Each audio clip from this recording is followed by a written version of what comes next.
Salut à tous, cette semaine dans Chronique de Geek, on vous parle du meilleur moyen de cuire du bacon, d'une voiture tellement rapide qu'elle en devient un pare-balles. Oui, on vous parle aussi d'un incroyable faussaire, du gouvernement qui essaye de bloquer les sites terroristes et de rétro gaming. Dis-moi Flo, tu sais qu'une photocopieuse c'est une arme de tromperie massive? Mais qu'est-ce que tu racontes? Je vais te raconter une histoire incroyable, c'est celle de Mark Landis. Non, laisse tomber, j'en ai déjà entendu parler. En fait, c'est un faussaire qui a berné des dizaines de musées. Il y a un documentaire qui vient de sortir sur lui, justement. Exactement, et au début Mark Landis travaillait à la main, il reproduisait à la perfection des œuvres, mais il s'est lassé et il a commencé à travailler avec une banale photocopieuse. Il collait la photocopie sur une planche avant de peindre les détails par-dessus et de simuler les coups de pinceau, les traces d'usure et même les moisissures au dos du cadre. Ouais, et le tout à coup de crayon de couleur, de papier absorbant ou de café instantané. Et ça a marché, Il a trompé au moins 46 musées avec une centaine d'œuvres copiées. Oui, en tout cas, on vous conseille très vivement le documentaire qui s'appelle Le Faussaire. La suite. I decided to be a philanthropist.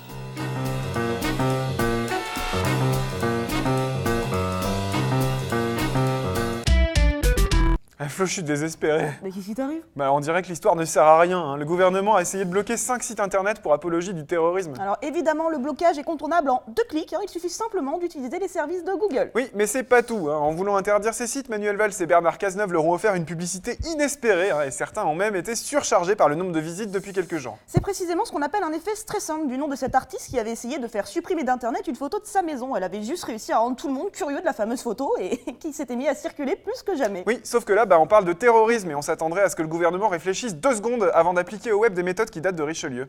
Effectivement, pour couronner le tout, en plus, un projet de loi sur le renseignement vient tout juste d'être présenté. Ouais, ce nouveau texte va légaliser des méthodes de barbouze aujourd'hui utilisées illégalement par les espions, mais ça on vous en parle la semaine prochaine. La suite.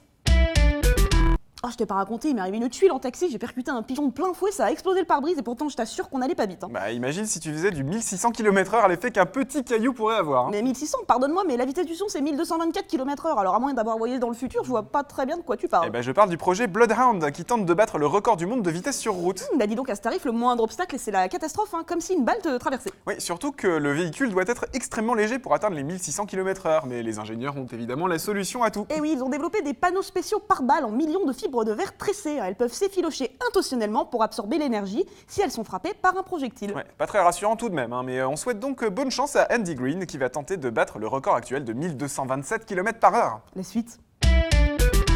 Flo, je cherche une idée de cadeau pour un pote, tu sais, genre un abonnement où tu reçois chaque mois une boîte pleine de surprises, mais il y a que des petites culottes, du vin ou du maquillage. Ah non, je t'arrête tout de suite, il y a une toute nouvelle box qui vient de sortir, totalement dédiée aux gamers.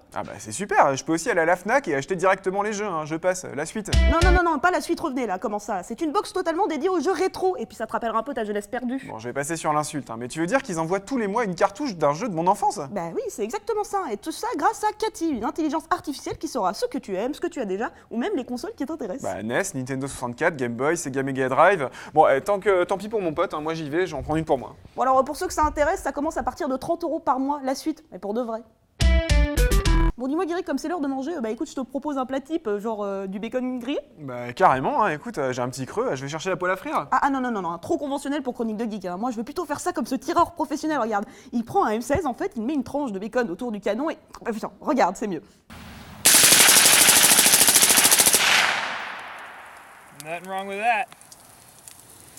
Attends, mais je veux pas être tatillon, mais c'est pas du tout un M16, regarde la taille de la crosse, et je dirais plutôt que c'est une M4, ça. Oui, d'accord, c'est un gros machin qui tire des balles et qui est capable de cuire du bacon, non? Ouais, doré et croustillant à souhait, Juste un truc, je suis pas sûr de vouloir goûter, ça doit puer la poudre. Ouais, c'est pas faux. En attendant, faire cuire du bacon avec des armes, c'est tout de même mieux que de les utiliser pour faire la guerre, enfin sauf dans les jeux vidéo. La suite.